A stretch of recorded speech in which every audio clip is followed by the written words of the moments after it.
Think about this. The phone in your pocket can help someone you've never met, maybe someone on the other side of the world. One useful photograph, one honest review, one corrected detail. That small contribution might become the information somebody needs to make a better decision. That's the idea behind Google Local Guides.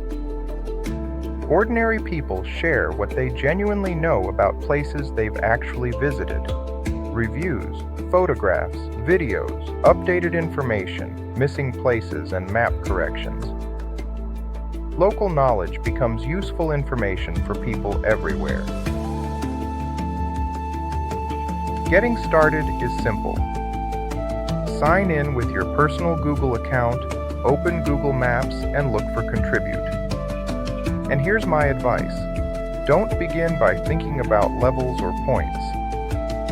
Begin with one place you actually know. And Local Guides isn't only about writing reviews. You can add photographs and videos, correct opening hours, suggest an updated phone number or website, add a missing place, help fix map information, answer questions about locations you've actually experienced, trackings. Sometimes, the most valuable contribution isn't glamorous, it's simply accurate. Here's a simple system I want you to remember whenever you take pictures for maps wide. W. A wide exterior. Can someone recognize the entrance? I. Interior and atmosphere. What does the place actually feel like? D. Details. The dish, product, seating, service, or feature people care about. And E. Essentials. Parking, entrances, menus, prices, or other practical details when they're useful and appropriate. Clean your lens. Use natural light when possible.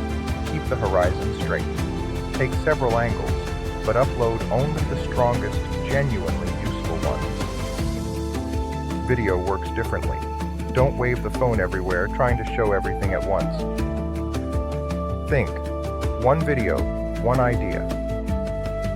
Show the atmosphere, show the exterior, or show one important product or dish. Hold the phone steady, move slowly, use good light. Your goal isn't to make a cinematic trailer. Your goal is to help somebody understand the place. And when you write a review, don't write, "Great place." Give people information they can actually use. Try clear. C. Context. What brought you there? L. Likes and limitations. Be balanced. E. Exact details. What did you order, buy, or experience? A. Access and amenities. Parking, waiting, noise, seating, or accessibility details you genuinely observe. R. Recommendations. Who would this place be good for? Specific beats generic. Honest beats dramatic. Here's something people underestimate. Correcting information may help more than another beautiful photograph. Wrong opening hours can waste a trip. A missing place can remain invisible. An outdated phone number can create frustration. If you genuinely know something is wrong, submit an accurate correction. Accuracy is a form of service. But this only works if people can trust what we contribute. Don't upload somebody else's photograph. Don't upload the same image everywhere. Don't turn maps into advertising.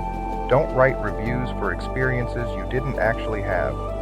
And don't accept a free product or benefit in exchange for a positive review. Protect people's privacy too.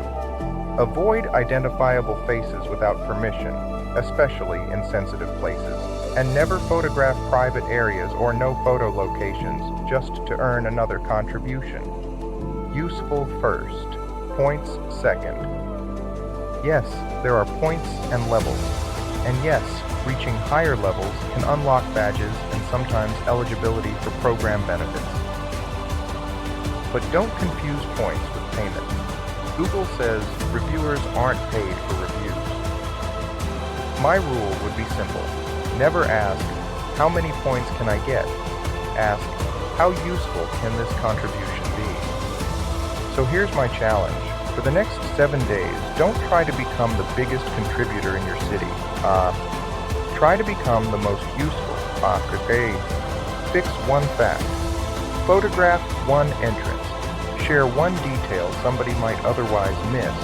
Write one thoughtful review. Make one stable video.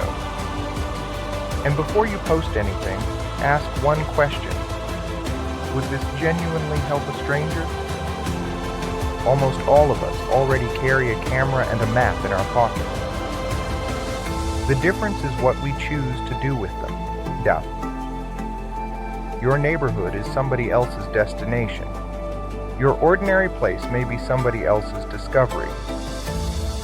So take the photograph, share the truth, fix what you know is wrong, and leave the map a little more useful than you found it.